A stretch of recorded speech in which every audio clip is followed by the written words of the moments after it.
duh ඒක නම් ගාලි වැඩි දෙන්න ඔන්න කෝටියයි ඔයාලගේ බින්දුර වයින් නැති ඒකේ තදුවා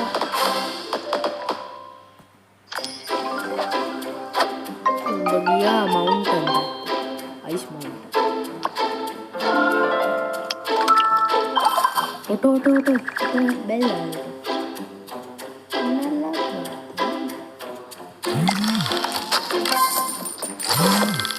ඒකෙන් අපි අකුණු කඩුවෙනවද බං අර එකේ කඩුවෙනව එකේ කඩුවෙන එක හොඳයි අන්න තව ස්පින් එකක් ආවා දීවා ටැප් එක කරේ ඒකද ස්පින් නේ ස්පින් ඩෝ මොනවයි ලෙවල්